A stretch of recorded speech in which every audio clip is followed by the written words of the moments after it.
মজাদার পারফেক্ট বিরিয়ানির রেসিপি নিয়ে চলে আসলাম। আসসালামু আলাইকুম। বাবুর্চির স্টাইলে ঘরেই তৈরি করে নিলাম মজাদার এই বিরিয়ানি। তো বিরিয়ানিটা দারুণ হয়েছিল খেতে। এখন বিরিয়ানিটা রান্না করার জন্য এখানে আমি নিয়েছি 2 কেজি পোলাওর চাল। তো তার সাথে দিয়ে দিয়েছি কিশমিশ, দিয়ে দিয়েছি 8-10টা আলু বোখারা। এখন চালগুলোকে ভালো করে ধুয়ে ঝরা করে রেখে দেব। এখানে সব ধরনের মশলা রেখেছি। বিরিয়ানি রান্না করার জন্য যা যা লাগবে সব ধরনের মশলা আমি এখানে নিয়েছি। তো আজ হাতে বেটে মশলা বেটেই বিরিয়ানিটা রান্না করব। এখানে টক দই, পেঁয়াজ কুচি নিয়েছি, আদা বাটা, রসুন বাটা, জিরা বাটা, পেঁয়াজ বাটা। এখানে নিয়েছি মাওয়া, নিয়েছি টমেটো, কাঁচামরিচ, বাদাম বেটে রেখেছিলাম। তো এখন কড়াইতে তেল দিয়ে দিয়েছি, তেলের মধ্যে দিয়ে দিয়েছি 2 চামচ বাটার। এখনই এখানে পেঁয়াজটাকে ভালো ব্রাউন কালার করে ভেজে নিব। বেরেস্তা করে রেখেছি, এর মধ্যে আমি বেরেস্তাগুলোকে উঠিয়ে এখন এই তেলের মধ্যে দিয়ে দিয়েছি পেঁয়াজ কুচি। পেঁয়াজটাকে একটু হালকা ভেজে এর মধ্যে সম্পূর্ণ মাংসগুলো দিয়ে দেব। তো এই রান্নাটা করেছিল আপনার ভাইয়া আর আমি দুজনে মিলে রান্নাটা করেছিলাম। খেতে কিন্তু ভীষণ মজা ছিল। দিয়ে দিয়েছি সব ধরনের মশলা। এখন এখানে দিয়ে দিয়েছি আদা বাটা, রসুন বাটা, জিরা বাটা, পেঁয়াজ বাটা। তো এই মশলাগুলো দিয়ে এখন নেড়ে চেড়ে এখানে দিয়ে দেব টক দই। 3 থেকে 4 চামচ টক দই অ্যাড করে দিয়েছি। দিয়ে দিয়েছি স্বাদ মতো লবণ। এখন এখানে টমেটো, কাঁচামরিচ, বাদাম বেটে রেখেছিলাম, এগুলো দিয়ে দিয়েছি। দিয়ে দিয়েছি বিরিয়ানির বাটা মশলা। তো 2 চামচ বিরিয়ানির বাটা মশলা অ্যাড করে দিয়েছি। এখন দারচিনি, এলাচ, কিছু গোলমরিচ অ্যাড করে দিয়েছি। দিয়ে দিয়েছি তেজপাতা। এখন দিয়ে দেব হলুদ মরিচ গুঁড়ো 2 টেবিল চামচ। এরপর মাংসগুলোকে ভালো করে নেড়ে চেড়ে ঢাকনা দিয়ে কিছুক্ষণের জন্য ঢেকে রেখে দেব। তো এরপর ঢাকনা তুলে আরো কিছুক্ষণের জন্য একটু নেড়ে চেড়ে দিয়েছি। তো এখন কিছু আলু অ্যাড করে দিব। আলুগুলো কেটে রেখেছিলাম, আলুগুলো এখন দিয়ে আরো কিছুক্ষণের জন্য মাংসটাকে রান্না করে নিব। এভাবে ঢাকনা দিয়ে ঢেকে সুন্দর করে মাংসটাকে সেদ্ধ করে নিয়েছি। কিছুক্ষণ পর পর ঢাকনা তুলে একটু নেড়ে চেড়ে দিয়েছি যাতে আমার কড়াই নিচে লেগে না যায়।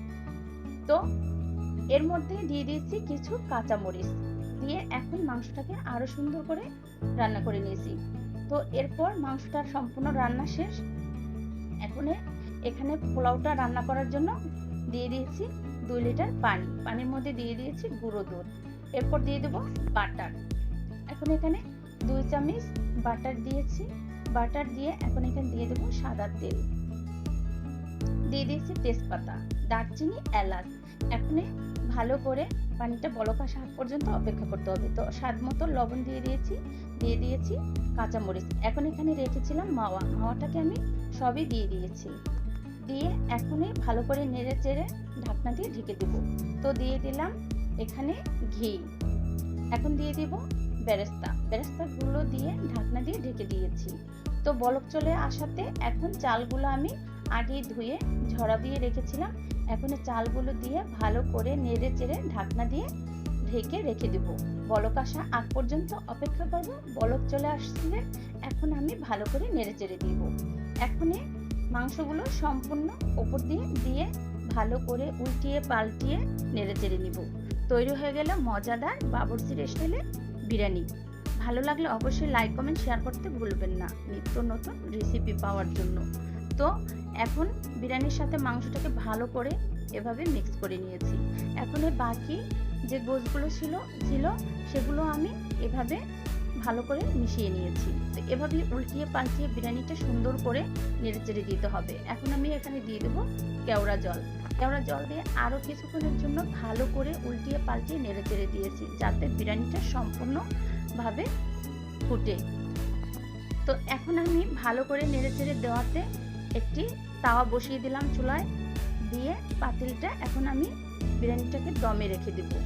এরপর ঢাকনা তুলে এখানে দিয়ে দিয়েছি বেরেস্তা দিয়ে দেব ঘি। এখন আরো কিছুক্ষণের জন্য দমে রেখেছিলাম। তো হয়ে গেল আমার মজাদার বিরিয়ানি। এখন আমি একটি প্লেটে তুলে নিব।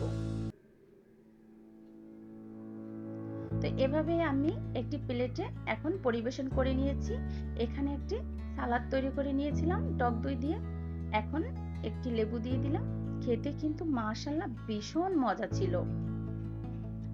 দারুণ একটি কালার চলে আসছে।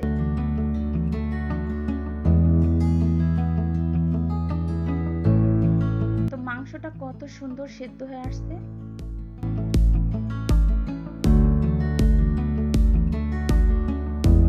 ভালো লাগলে অবশ্যই রেসিপিটি তৈরি করে একবার হলেও খেয়ে দেখবেন যে কতটা মজার।